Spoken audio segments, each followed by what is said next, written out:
Lời nguyền lỗ ban. Quyển 1 chương 1, bóng nửa đêm.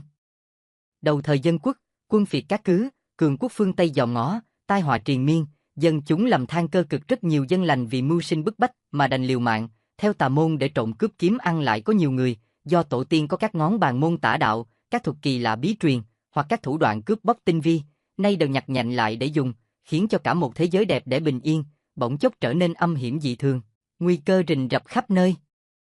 Năm đó, đang lúc cuối thu đầu đông, tiết trời lạnh giá, tại vùng núi Dương Sơn vô tích vốn nổi tiếng với giống thủy mật đào, có một ngôi nhà nằm đơn độc bên một sườn núi. Thủy mật đào hay mật đào là một loại đào có xuất xứ từ Trung Quốc, quả giống trái đào lông thông thường nhưng tròn hơn, thịt quả mọng, nhiều nước, rất thơm ngọt.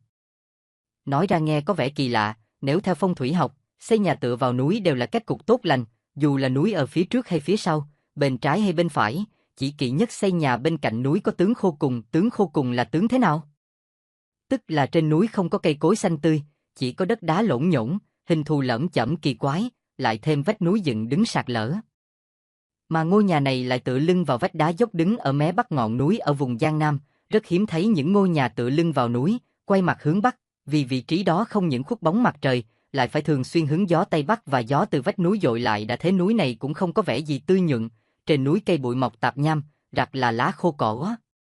Đặc biệt ở vách núi phía bắc không có lấy một vạt xanh, chỉ một màu vàng quạt trải dài, sắc đá cũng không hề đổi màu đậm nhạt. Bù lại, ở hai mé đông tây lại có hai vạt rừng xanh tùm, phía đông là rừng trúc, phía tây là rừng thông thường. Nhà cửa tại nơi này đa phần là ngói xanh tường trắng, hoặc ngói xanh tường đỏ, còn ngôi nhà này lại ngói vàng tường vàng, trông vô cùng khác lạ, gần như hòa lẫn với màu vách núi.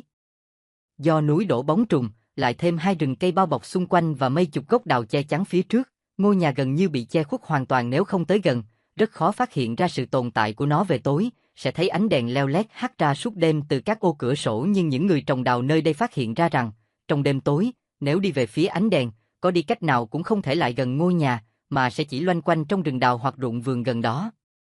Bởi vậy, họ gọi ngôi nhà này là nhà quỷ chướng. Đêm nay, sắc trời càng thêm đen quáng, sương rơi âm thầm, tuy không có gió, song vẫn lạnh buốt dị thường. Đã quá canh hai, ông Lỗ Thịnh Nghĩa, chủ nhân của ngôi nhà, vẫn ngồi trong thư phòng của viện thứ hai, chăm chú xem một bức thư họa chiêu bồi đã ố vàng dưới ánh đèn dầu hỏa. Lỗ Thịnh Nghĩa đã xấp xỉ lục tuần, song cơ thể vẫn tráng kiện, sắc mặt hồng hào, đôi mắt sáng rực, cánh tay lực lưỡng, cơ bắp cuồn cuộn, trông không có vẻ gì giống một người chơi thư họa.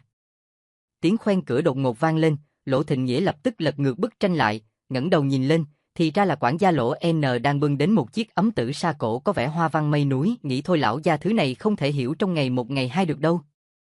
Nếu không, đã bị lấy mất lâu rồi, làm sao còn đến lượt nhà chúng ta?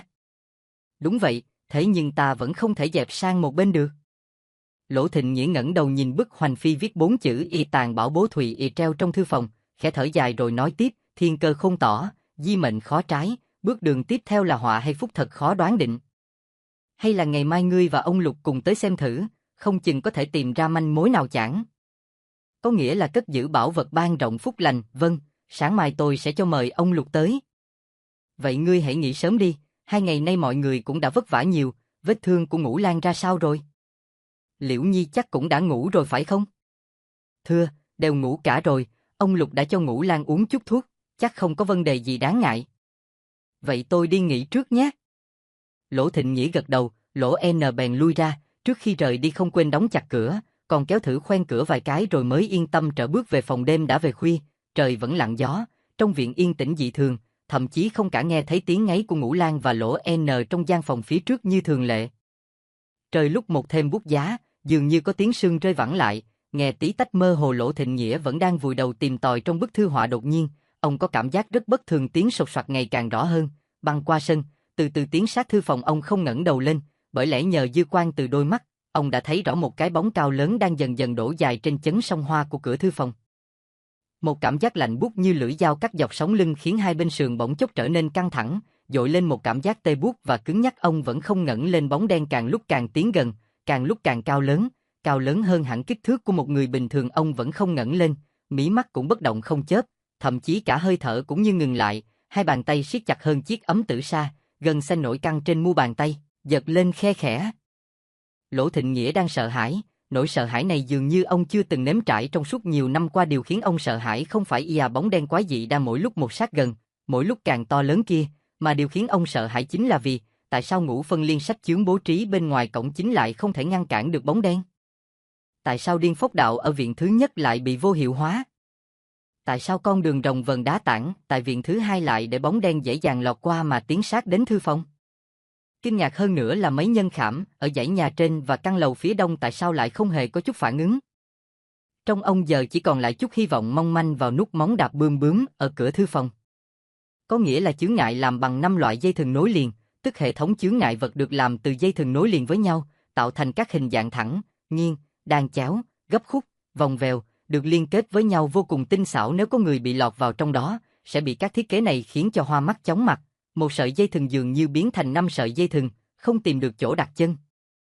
Tức là con đường gập ghềnh, trên mặt đường, bố trí liên tiếp 4 cạm bẫy bí mật rất khó phát hiện nối liền nhau. Bước thứ nhất bố trí cơ quan lăn sang bên cạnh, bước thứ hai bố trí cơ quan xoáy tròn, bước thứ ba bố trí cơ quan trượt về phía trước, bước thứ tư thiết kế cơ quan chắn cản cần phải bước đi theo phương pháp E1 dừng 2 điểm 3 vượt 4 xoay E mới có thể vượt qua, nếu không sẽ bị ngã đến sức đầu mẻ trán, gãy xương đứt gân. Nguyên văn là đại thạch long hành nhiễu, tức là lối đi như rồng cuộn quanh đá tảng, là chướng ngại vật làm bằng đá, bố trí theo phương pháp kỳ môn độn giáp, tương tự như bát trận đồ, giống như rồng thần thấy đầu mà không thấy đuôi, đi vòng vèo quanh các tảng đá, tự như thân rồng uốn lượn, mây mù lớp lớp, đi mãi vẫn không thể đi tới đích. Khảm hay khảm tử là thuật ngữ mà các môn phái trong giang hồ dùng để gọi các bố cục kỳ môn độn giáp. Cơ quan cạm bẫy nhân khảm là dùng người sống làm bẫy, có thể hiểu là dùng người mai phục, ngăn chặn, vây giết. Nguyên văn là đề đạp hồ điệp khấu, tức là một hệ thống nút thắt do nút hình 3 chiếc móng và nút hình 4 cánh bướm đang xen lồng ghép vào nhau tạo thành, cần phải tìm ra được vị trí đầu và đuôi của 3 móng và 4 cánh, cùng quan hệ liên kết giữa chúng, đồng thời biết dược quy luật về hướng đi của các sợi dây thừng, sẽ dễ dàng tháo ra được. Nếu không, sẽ càng gỡ càng rối, càng cuốn càng chặt, chỉ khi phá vỡ được cơ quan trung tâm dùng để thu, nhả dây thừng, mới có thể thoát khỏi các nút buộc. Cái bóng đã cao gần chạm mái hiên, dừng lại ở trước cửa, rồi đứng im lìm, không hề nhúc nhích. Lỗ Thịnh Nghĩa lúc này mới từ từ ngẩng đầu nhìn lên, ánh đèn dầu lờ mờ trong căn phòng khiến cho cái bóng bên ngoài càng trở nên mơ hồ. Cái bóng vẫn đứng im lìm. Lỗ Thịnh Nghĩa từ từ đứng dậy sau một hồi ngồi cứng đờ bất động, giờ vận động trở lại khiến cho khí huyết xộc thẳng lên đỉnh đầu, đôi mắt ông hơi nhòa đi. Cái bóng vẫn đứng im lìm. Lỗ Thịnh Nghĩa bắt đầu bước chân về phía cánh cửa, một bước hai bước, khoen cửa khẽ kêu một tiếng, ông lập tức khựng lại, cơ bắp toàn thân lập tức căng cứng khiến ông cảm thấy ngạt thở. Một hồi lâu sau đó, ông mới khe khẽ thở ra làn hơi đã nén lại nãy giờ, tiếp tục bước về phía cánh cửa, khoen cửa lại khẽ kêu một tiếng, toàn thân ông thoát cứng đờ trở lại. Lại một hồi lâu nữa, khoảng thời gian đó đã biến chút hy vọng mong manh còn lại trong ông thành sự tự tin, và ông tiếp tục nhấc chân bước về phía trước. Đúng vào khoảnh khắc bước chân vừa chạm đất, chợt vang lên một tiếng kim loại vỡ chói tai. Trong chớp mắt, hai cánh cửa ở giữa bật tung sang hai bên, dính chặt vào hai cánh cửa bên cạnh. Ngọn đèn dầu vụt tắt, bóng đen cao lớn ập vào đứng đối diện với Lỗ Thịnh Nghĩa. Lúc này mới vọng đến tiếng loảng xoảng của các mảnh kim loại vỡ vừa tiếp đất trong phòng tối đen, song cũng không cần tới đèn, ông hoàn toàn có thể cảm nhận được sự tồn tại của bóng đen, bởi lẽ ông đang đứng sát gần nó, hơn nữa còn phán đoán chính xác chiều cao của nó phải bằng hai người cộng lại.